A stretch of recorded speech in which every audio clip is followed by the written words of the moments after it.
Today I'll be doing a build video on a 7'3" center in NBA 2K25. So for our position, we're going to want to go center. Height, obviously 7'3".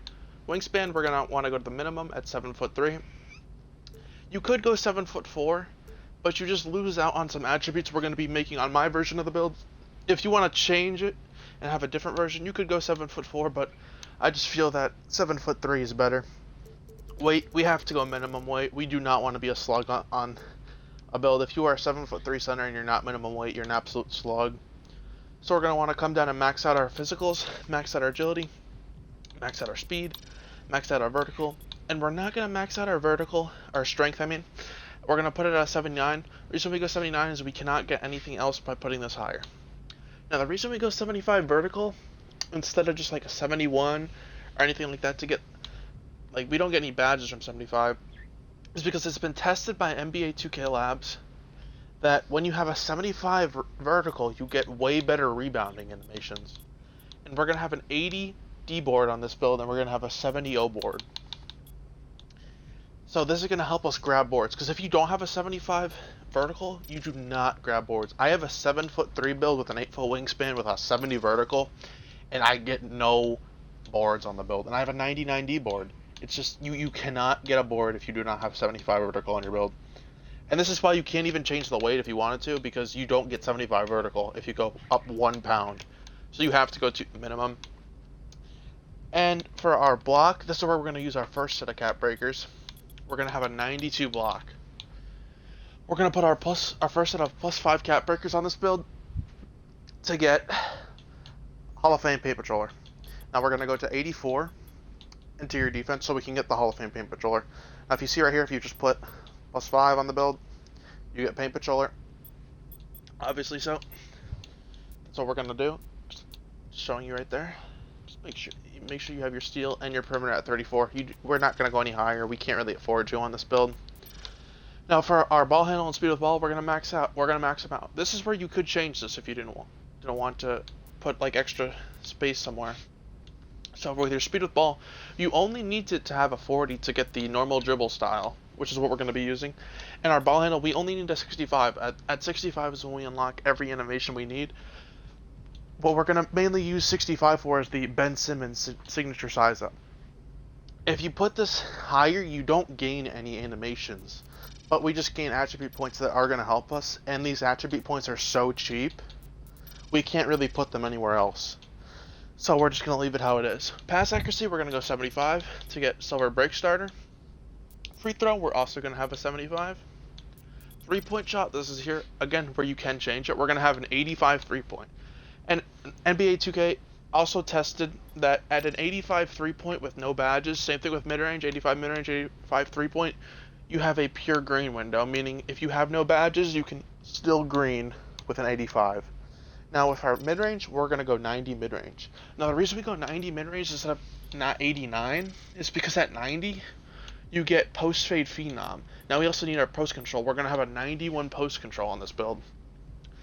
So that'll get us the post-fade phenom, which you could use your +1 to get this on legend if you really wanted to, but I think it's much more valuable to use this on set shot, or even to your paint patroller to get it on legend after you put the 5 cap breakers on. Completely up to you on what you want to do with the build. Now the reason we go 91 post control instead of 90 is because at 95 post control, you get post up poet on Hall of Fame. But at 96, you get unpluckable on gold. And if for those of you that didn't know, you can only put 5 cap breakers on one attribute. So if we only have 90, we can't physically get unpluckable on gold. But if we have 91, then we get unpluckable on gold as well with post fade phenom. Or excuse me, post up poet. Now with our standing dunk, this is where you could change it as well. I go 90. 90 you get the contact animations as long as you have 70 vertical, which we do.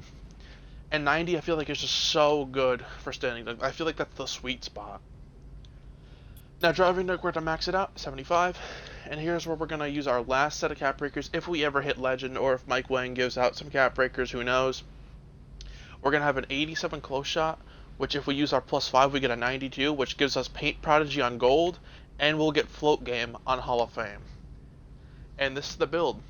Like I said, if you wanted to have it the most attribute available, you could go 83 3-point, 65 ball handle, 40 speed, and this is the most like attribute friendly, but you can't do anything with this. Like if you put it all on free throw, you can max out your free throw, but like we put it on standing dunk, you get +1 standing dunk. You don't actually get a lot from doing this, even though it looks like you do.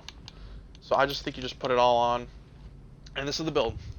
You'll make a 3-level scoring threat, which is like the most generic name in any 2K build, but it's just what happens when you make builds on centers and try to be ball handle, playmaking.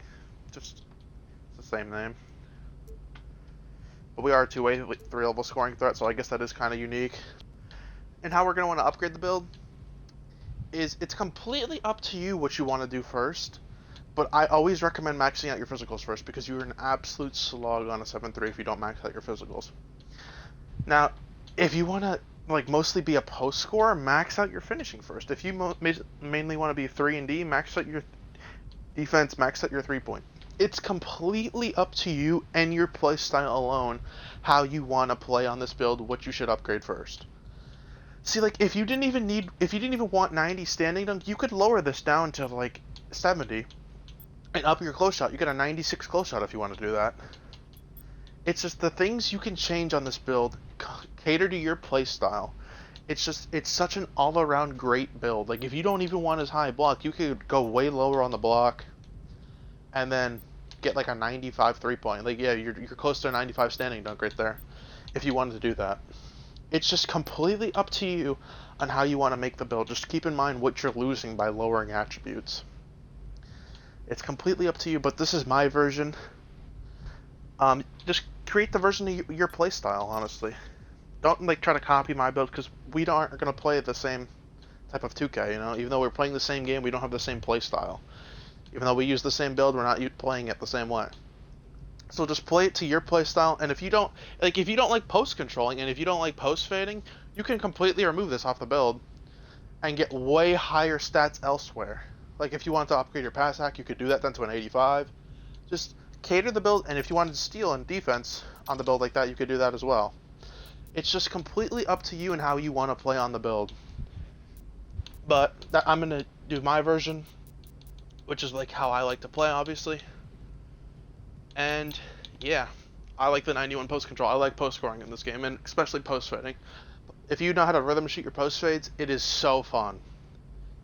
And that's my build. Thank you for watching.